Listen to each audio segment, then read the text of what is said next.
말씀 보겠습니다. 디모데 전서 2장 1절부터 7절 말씀까지 보겠습니다. 한 절 제가 읽고 한 절 찬양대 읽고 한 절 온 회중이 함께 읽습니다. 그러므로 내가 첫째로 권하노니 모든 사람을 위하여 간구와 기도와 도고와 감사를 하되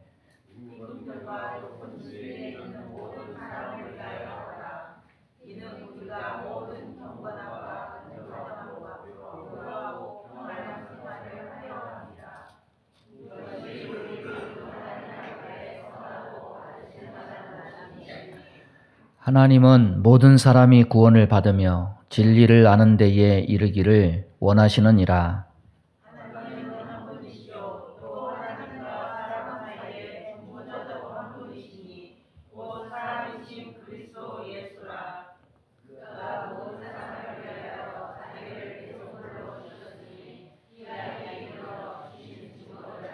다 함께 읽습니다. 이를 위하여 내가 전파하는 자와 사도로 세움을 입은 것은 참말이요 거짓말이 아니니 믿음과 진리 안에서 내가 이방인의 스승이 되었노라. 아멘. 말씀 전합니다. 디모데는 에베소에서 목회를 하고 있었습니다.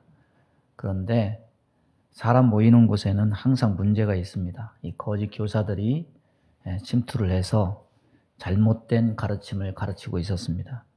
그래서 바울이 이에 대한 주의를 당부하면서 믿음의 선한 싸움을 싸우라. 믿음과 착한 양심을 가지라. 권면합니다. 신앙생활을 하려면 믿음이 아닌 것들을 경계하고 우리는 등지고 살아야 됩니다. 그러나 그렇다고 해서 세상과 담을 싸우며 살 수 있느냐? 그렇지 않습니다. 오늘 말씀 보면 오히려 세상 속에 있는 사람들을 위해서 기도하라 말씀합니다. 모든 사람을 위하여 간구와 기도와 도고와 감사를 하라. 성경은 세상이 우리를 유혹하고 욕망에 사로잡힌다고 해서 가지 말아야 될 것이다, 단절해야 된다 이렇게 말하지 않습니다. 우리는 올해 표효도 그렇죠. 모이면 예배와 기도, 흩어지면 전도와 섬김. 여러분, 우린 모이기만 하면 안 돼요. 예배, 봉사, 기도할 때는 모여야 됩니다. 모여서 은혜를 받아야 됩니다. 왜냐하면 세상에 나가서 우리가 힘을 얻을 수 없습니다. 세상은 힘을 쓰는 곳이에요. 세상을 이길 힘은 교회 안에서, 주 안에서만 얻을 수가 있습니다. C.S. 루이스라는 사람이 1941년에 출판한 책이 하나 있는데 스크루테이프의 편지. 이 스크루테이프는 책 속에 나오는 악마 이름이에요. 이 책 속에 나오는 편지는 악마 스크루테이프가 자기 조카 신참 악마, 이 웜우드라는 신참 악마에게 쓴 편지예요.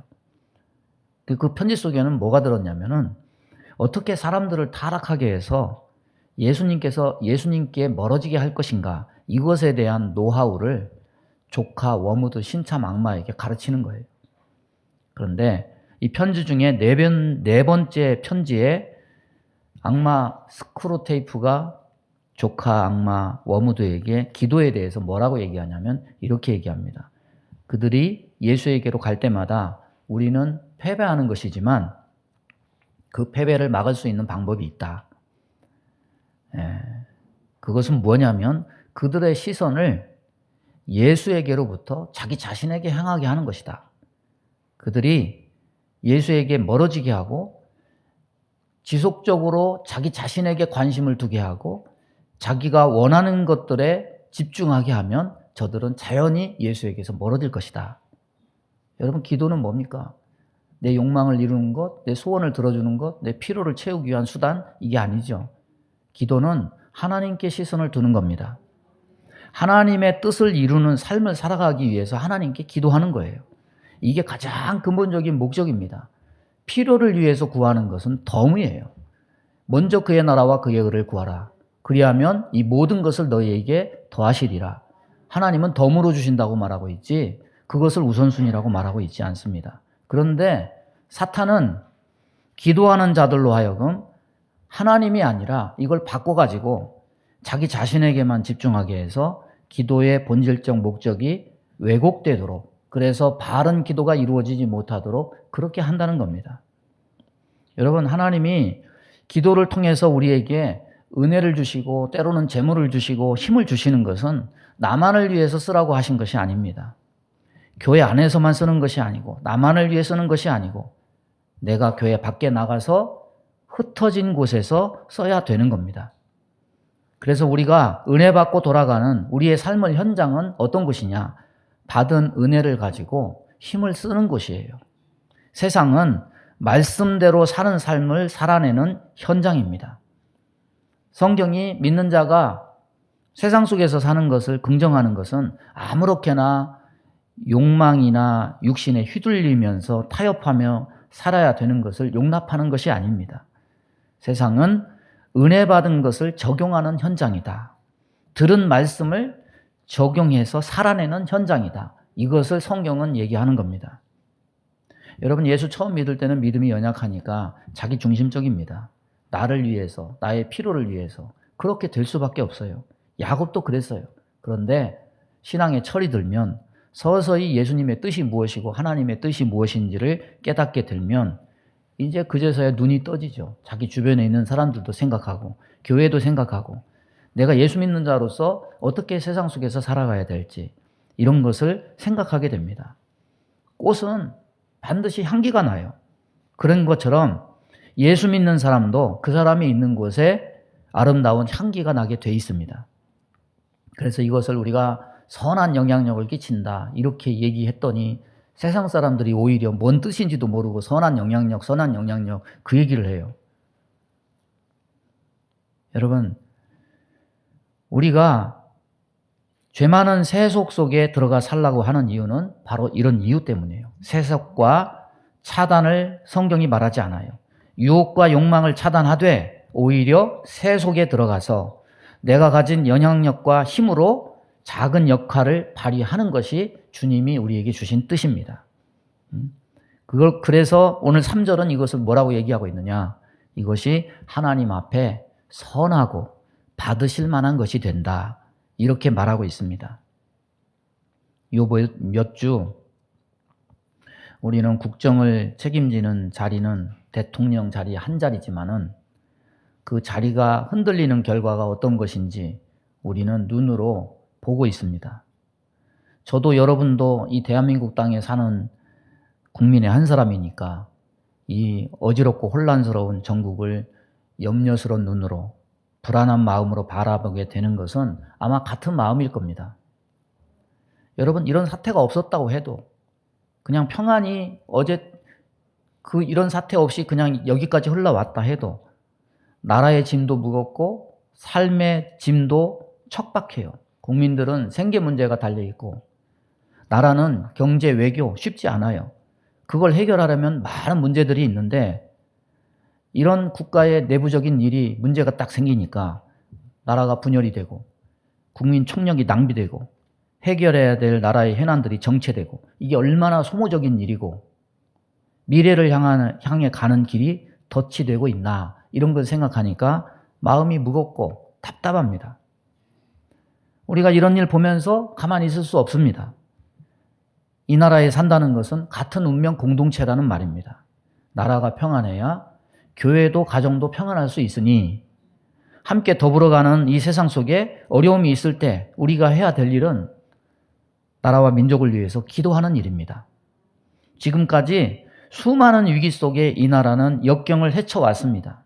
현대사 속에 많은 어려움이 있을 때마다 교회와 성도들이 가만히 있지 않았고 부르짖었습니다. 그래서 하나님의 은혜로 여기까지 역경을 헤쳐왔습니다. 지금의 이 어려운 전국도 해결된 게 아니에요. 아직도 넘어야 될 산들이 많아요. 과정이에요. 여러분, 다른 어느 때보다 나라의 안정을 위해서 이 모든 혼란이 수습이 되고 국가의 모든 기능이 제대로 회복이 되어서 돌아갈 수 있도록 우리가 더욱 힘을 모아서 기도할 때입니다. 오늘 본문에 있는 세상 속에 있는 대상은 어떤 대상이었느냐? 오늘 2절에 보면 임금들과 높은 지위에 있는 모든 사람을 위하여 하라. 여러분, 이런 사람들, 바울 당시에 이런 사람들은 친분을 맺을 수 있는 관계였습니까? 당시의 황제들, 높은 지위에 있는 자들은 대부분 좋은 관계를 맺고 있는 사람들이 아니라 대부분 박해자들입니다. 지금 이 디모데전서를 쓰는 바울은 로마 화제 누명을 기독교인들에게 뒤집어 씌운 네로 황제로 인해서 두 번째 로마 감옥에 갇혀 있기 때문에 친분을 기대하기는커녕 자기를 박해하는 사람들입니다. 그런데 망하기를 위해서 기도한 것이 아니라 자기를 박해하고 있는 황제와 높은 사람들을 위해서 중보기도하라, 이렇게 말하고 있어요. 여러분, 또 이렇게 얘기했다고 해서 이 구절을 뭐 탄핵을 반대하는 의미로 그렇게 해석하는 또 그 사람은 없겠죠. 예? 저는 태극기 부대 지지하지 않아요. 교회에서 정치인 지지나 반대 발언, 이거는 편가르기예요. 세상에서 싸움을 교회 안으로 들어오는 거예요. 저 목회하면서 특정 정당, 특정 정치인 지지한 적 한 번도 없어요. 정치는 정책이나 국가 현안을 잘 판단하고 잘 결정하는 일인데 그거 한번 잘못하면 정말 큰 일이 벌어지죠. 이거 100% 잘하는 사람은 한 사람도 없어요. 그래서 믿는 자로서 우리의 할 일을 얘기했을 뿐이에요. 마음에 안 들어도 국민이 투표로 선출한 사람이니까 그 사람이 하나님을 두려워할 줄 알게 해주세요. 백성의 소리에 귀를 기울일 줄 알게 해주세요. 그래서 이 나라를 평안하게 잘 통치하게 해주세요. 이렇게 기도하는 것을 얘기했을 뿐이죠. 개인적 의견은 다 다릅니다. 그러나 그것을 교회 안에서 무조건 옹호하거나 무조건 반대하는 것, 이거는 분열을 교회 안으로 가져오는 일일 뿐이에요. 아무 의미가 없습니다.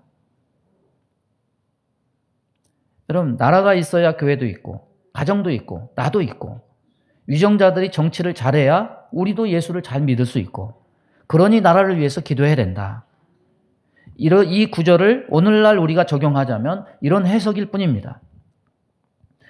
이것은 우리나라 자체가 종교의 자유가 보장된 상태니까 이런 적용이 가능해요. 그런데 바울 시대는 이렇게 적용을 할 수가 없어요. 핍박받는 시대입니다. 임금과 높은 지위에 있는 사람들을 위해 기도한다고 해서 자기들의 평안한 믿음이 보장되는 그런 때가 아니에요. 희망사항일 뿐입니다. 여러분, 이 기도대로 이루어지게 된 것은 언제쯤이냐? 바울이 첫 번째로 로마 감옥에 투옥된 것은 AD 60년이고 2년 후에 석방됐다가 네로 황제의 대대적인 박해가 시작되어서 다시 재수감된 것이 AD 64년이에요.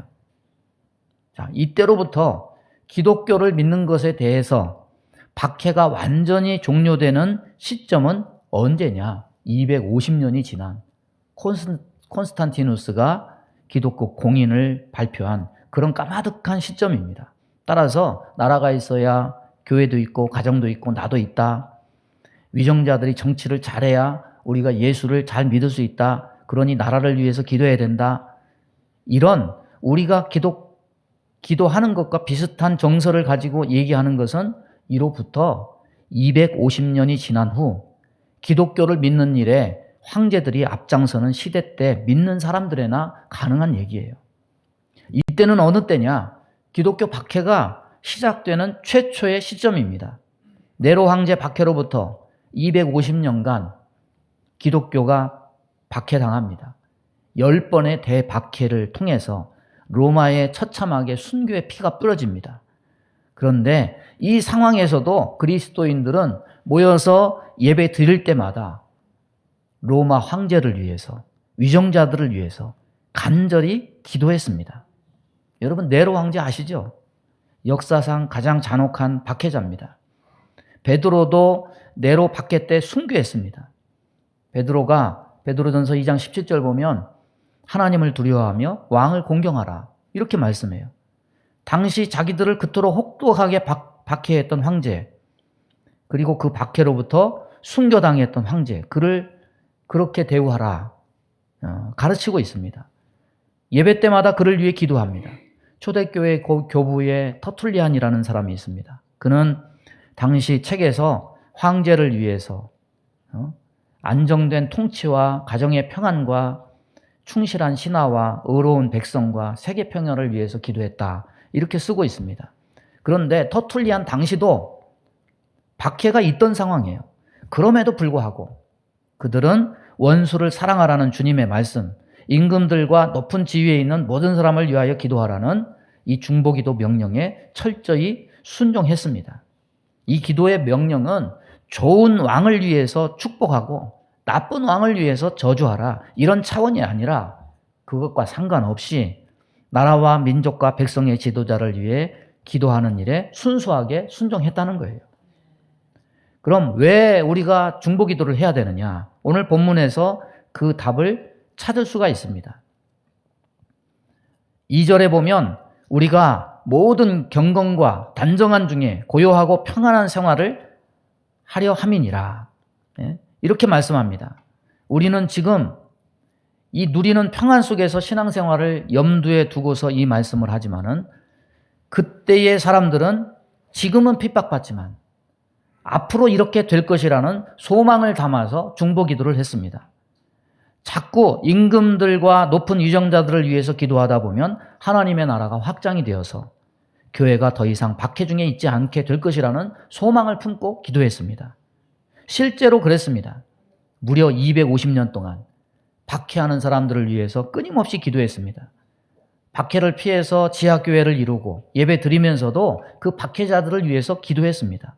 심지어 카타곰이라는 지하 공동묘지에 숨어서 예배 드리면서도 박해자들을 위해서 기도했습니다. 그러나 주후 313년 콘스탄티누스가 기독교를 공인하는 칙령을 반포해요. 지하에 숨었던 교회들이 일제히 지상으로 다 올라와요. 이제는 가정교회가 아니라 오늘날 우리가 보는 따로 교회라는 건물이 최초로 세워지게 됩니다. 더 나아가서 로마의 국교가 돼요. 교회는 원수를 망하도록 기도하지 않았어요. 그 원수가 잘 되도록 기도했습니다. 그 원수가 하나님의 축복을 받도록 기도했습니다. 그 결과 어떻게 됐느냐? 원수들이 그리스도인이 되어서 교회를 보호하고 교회가 부흥되도록 앞장서서 돕는 사람들이 되었다는 겁니다. 핍박 중에 저주하지 않고 이렇게 긴 세월 동안 원수를 위해서 지속적으로 기도할 수 있는가? 결국 중보 기도는 이루어졌어요. 하나님의 나라는 250년간 치열한 초대 교인들의 중보 기도를 통해서 확장되었어요. 그래서 우리가 기도할 때 따라서 보겠습니다. 하나님의 나라가 확장된다. 하나님의 나라는 우리의 기도를 통해서 확장되는 겁니다. 여러분, 로마인들이 주장하는 게 뭡니까? 팍스 로마나, 로마에 의한 평화. 여러분, 그 기초 위에 지중해 세계 곳곳에 복음의 씨앗을 뿌린 사람이 바울입니다. 각 나라의 국경이 정치적으로 다 통합되었기 때문에 오늘날 같으면 바울이 그때 당시에 누빈 그 국경을 넘을 때마다 검문하고 차단됐을 겁니다. 그런데 로마 시민권 하나, 그 신분으로 종횡무진 누비면서 하나님의 나라를 확장할 수 있었어요. 오늘날도 마찬가지예요. 정치적 평안 왜 필요하냐? 복음의 물꼬가 트여지고 하나님의 나라가 확장되기 때문에 우리에게도 이것이 필요한 거예요. 두 번째는 4절 보면은 하나님은 모든 사람이 구원을 받으며 진리를 아는 데 이르시기를 원하시느니라. 따라서 보겠습니다. 하나님의 소원이다. 하나님의 소원이에요. 우리가 모든 사람을 위해 기도해야 되는 것은 하나님의 소원이 담겨 있어요. 하나님은 모든 사람이 구원받기를 원하십니다. 교회에 주신 복음의 본질, 우리만을 위한 안주의 의미가 아니에요. 아직 구원받지 못한 모든 사람을 위한 것이기도 합니다. 하나님은 모든 사람들이 진리에 이르기를 원하신다. 진리에 대한 지식이 구원의 씨가 되기 때문이에요. 그래서 우리가 들을 때 믿음도 생기고 주님을 영접하게 되는 겁니다. 구약에도 이런 하나님의 마음을 그대로 드러냅니다. 에스겔 33장 11절 보면 주 여호와의 말씀에 나의 삶을 두고 맹세하노니 나는 악인의 죽는 것을 기뻐하지 아니하고 악인이 그 길에서 돌이켜 떠나 사는 것을 기뻐하노라. 하나님은 유대인만의 하나님도 아니고 하나님은 이방인의 하나님도 되십니다. 바울이 본문에서 모든 사람이란 단어를 사용하는 것은 바로 이런 맥락에서입니다. 하나님께서는 모든 족속과 나라와 방언의 백성들이 구원받기를 원하십니다. 하나님은 서양의 하나님만이 아니라 동양인의 하나님도 되시는 겁니다. 뭔가 사회적으로 정치적으로 큰 문제가 터지면 뭐 하느라고 시간을 많이 보냅니까? 책임 공방하느라고 많은 시간을 허비합니다. 책임을 씌우는 편과 책임을 면하는 편으로 나누어서 분열되고 싸워요. 한편에서는 누군가는 책임을 져야 사태가 마무리될 수 있기 때문에 책임 지울 자를 찾느라고 혈안이 되고, 또한 한편에서는 책임을 지게 되면 자신의 모든 것을 잃고 자기가 죽는 일이 되기 때문에 그것을 면하려고 길을 씁니다. 그래서 분열되어서 탓을 하고 공방을 해요. 세상사의 이치가 보입니다. 누군가를 죽여야 내가 살고, 자기가 살기 위해서 상대를 죽여야 되는 게 세상사의 이치입니다. 그러나 교회가 세워진 것은 누군가를 죽이기 위함이 아닙니다. 하나님의 소원은 무엇이냐? 죽이는 일이 아니라 살리는 일이다. 모든 사람이 살기를 원하신다. 악인도 회개하고 돌아오기를 원하신다. 많은 사람을 살리기 위해서 하나님께서 복음을 주셨고 교회를 세운 것임을 우리는 잊어서는 안 됩니다. 하나님의 소원은 뭐냐? 죽어가는 자를 살리고 죄인을 회개시키는 일입니다. 그러니까 쓸데없이 세상에서 누가 옳다 뭐 이런 거 가지고 우리가 여기까지 끌고 와가지고 괜히 정치 얘기하면서 서로 막 싸우고, 여러분 그런 소모적인 일 절대 하지 마세요. 예? 옳고 그름은 하나님이 판단하실 분이에요. 예?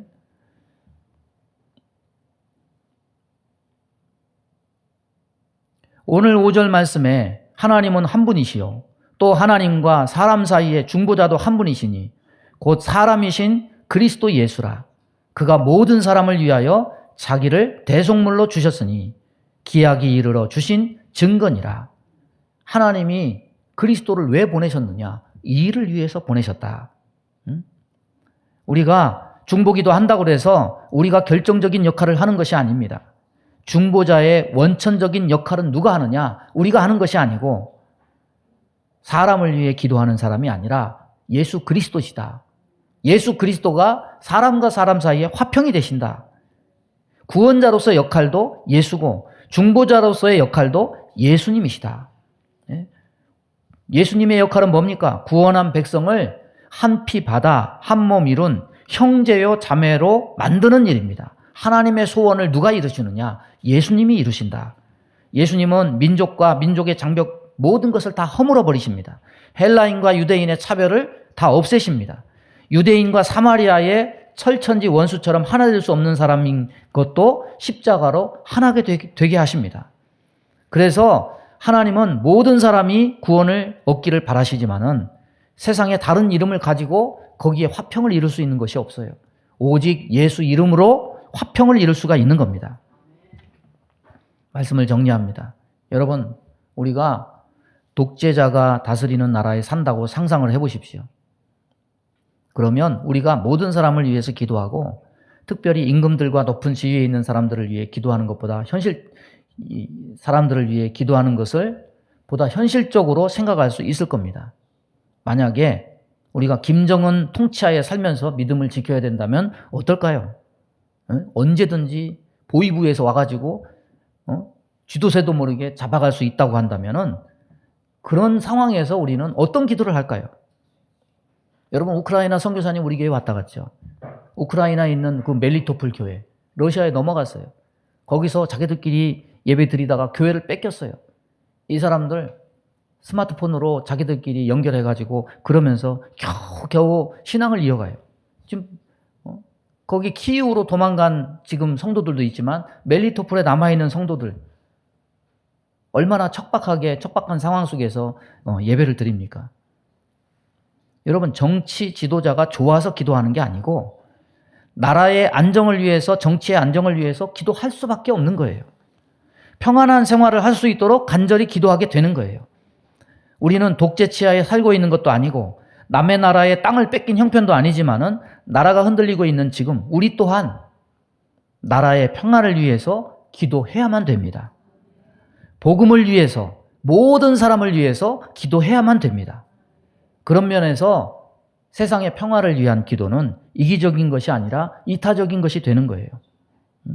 올바른 질서가 유지될 때, 나라가 안정이 되고 평화로울 때 교회가 하나님이 주신 사명을 방해받지 않고 감당할 수가 있기 때문입니다.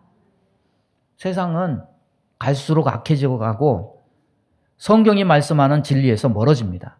그런 가운데 나라를 다스리는 자들을 보면 기대했다가 실망만 우리는 할 수 있습니다. 그래서 TV 보면서 욕하고 비난하는 일은 쉽게 할 수 있어요. 여러분, 이 혼란한 시국에 교회 안에서 정치 이야기하면서 옹호하거나 반대하거나 그걸로 편가르기 하고 싸우고 그런 거 하면 안 돼요. 그런 일을 하는 것은 누구나 입으로 쉽게 할 수 있어요. 하지만 그들을 위해서 기도하고 그들을 통해서 하나님의 선하신 뜻이 이루어지기를 바라고 인내하는 것은 정말 어려운 일이에요. 우리는 세상 밖에서 하는 일을 하는 게 아니라 주님이 우리에게 이런 어려운 때 해야 되는 일을 하라고 하는 것을 귀를 기울이고 우리는 모든 사람을 위하여 우리가 기도할 때입니다. 여러분의 기도의 중심이 뭐가 있습니까? 하나님입니까? 나 자신입니까? 여러분의 기도를 들으시는 하나님은 어떤 하나님입니까? 나의 기도의 지평이 단지 내 가족에게만 있습니까? 아니면 교회를 위해 기도하고 있습니까? 그걸 넘어서 이 지역사회와 나라와 민족을 위해서 기도하고 있습니까? 우리는 하나님을 너무 편협하게 왜소하고 작게 만드는 경향이 있어요. 기도의 지평을 넓히시기 바랍니다. 이 교회를 지금 이 상황은 교회를 넘어서 나라와 민족을 위해서 더 기도할 상황이에요. 이 혼란과 분열이 치유되고 안정이 되고 평안을 찾아갈 수 있도록 그래서 하나님의 복음이 더 확장되고 이 안정을 통해서 저와 여러분도 하나님의 은혜 받을 수 있도록 우리가 이렇게 마음을 모아서 기도할 수 있는 귀한 기회가 되기를 주님의 이름으로 축원합니다. 우리 주여 한번 부르고 합심하여 기도하겠습니다. 주여 하나님 아버지 감사합니다. 오늘도 주의 말씀을 우리들에게 허락하심을 감사합니다. 이 혼란한 세상 속에 혼란한 정치 현상 속에 하나님 이 나라를 보호해 주옵시고 평안을 가져다 주옵시고 하나님 분열되지 말고 일치되게 하여 주옵시고 하나님 잃었던 모든 평안을 다시 찾고 아버지 교회도 평안하고 가정도 평안함으로 우리가 하나님 맡기신 귀한 일들을 감당해 나갈 수 있도록 하나님 역사해 주옵소서. 하나님 어둠의 영을 물리쳐 주옵소서. 이기심과 아버지 하나님 탓을 하고 아버지 공방하는 이런 모든 분열의 모든 싹들이 다 잘라지고 아버지 하나님의 귀한 뜻이 이루어져 하나님의 영광을 나타낼 수 있도록 하나님 인도하여 주옵소서. 저들의 삶에도 하나님 은혜를 베풀어 주셔서 혼란한 이 모든 가운데 저들의 생계에 지장받지 않도록 하나님께서 은혜를 덧입혀 주옵시고 하나님 아버지 그리함으로 우리의 모든 나라가 하나가 되고 일치가 되고 평안이 이루어지고 다시금 회복이 이루어질 수 있도록 하나님 은혜 더하여 주옵소서. 감사합니다. 예수님의 이름으로 기도하옵나이다. 아멘. 믿음의 손을 가슴에 얹습니다. 몸이 아픈 곳에 손을 얹습니다. 하나님 아버지, 주님이 안 계신 곳에 하나님을 멀리 떠난 곳에 혼란이 있고 혼돈이 있고 무질서합니다. 하나님 이 나라를 굽어 살펴 주옵소서. 어려운 순간마다 우리가 부르짖을 때 하나님이 이 나라를 보호하시고 혼란을 다시금 질서를 잡아주시고 하나님께서 이 나라에 평안을 허락하심을 믿습니다. 아버지 지금 이때가 바로 하나님이 간섭하시고 하나님이 역사하실 때인 줄로 믿습니다. 이 나라를 다스려 주옵소서. 다시금 정치가 안정될 수 있도록 은혜를 허락하여 주옵소서. 백성들 삶에 불안이 사라지고 평안함을 누릴 수 있는 은혜가 있게 하여 주옵소서. 교회가 하나님 나라 일에 집중할 수 있는 은혜가 있게 하여 주옵소서. 국민들이 평안하게 자기의 생계를 위해서 집중할 수 있도록 하나님께서 평안함을 허락하여 주옵소서. 외국 많은 나라들이 이 나라를 볼 때 불안하다 말하지 않고 평안하다 이 나라에 투자하고 경제가 다시 활성화될 수 있도록 은혜를 허락하여 주옵소서. 우리나라가 지금까지 쌓았던 모든 대외적인 것들이 무너지지 아니하고 잘 유지될 수 있도록 은혜를 허락하여 주옵소서. 우리 마음 가운데 원망, 불평, 시기, 질투, 미움, 다툼, 이간질하며 아버지 불신앙케 하며 분열되게 하는 모든 어둠은 다 떠나갈지어다. 하나님, 이 나라 백성들의 마음이 하나 되게 하여 주옵시고 빨리 속히 이 모든 혼란함을 벗어나고 안정될 수 있도록 하나님, 이 나라를 굽어 살펴 주옵소서. 몸이 연약한 곳에 손을 얹고 기도합니다. 손을 얹은 곳마다 보혈로 씻어 주옵소서. 성령의 불로 태워 주옵소서. 예수 이름으로 명하노니 모든 병만은 다 떠나갈지어다. 암병은 떠나가게 하여 주옵시고 머리부터 발끝에 이르기까지 사지백체 오장육부를 주님께서 주님의 보혈로 씻어서 강건함을 덧입혀 주옵소서. 그리하여 아버지, 우리에게 주신 귀한 삶, 이것을 헛되이 낭비하지 아니하고 올바로 써서 하나님의 영광을 나타내고 하나님의 복음을 확장하고 하나님의 선한 영향력을 나타내는 귀한 삶이 되게 은혜 베풀어 주옵소서. 예수님의 이름으로 축복하고 기도하옵나이다. 아멘.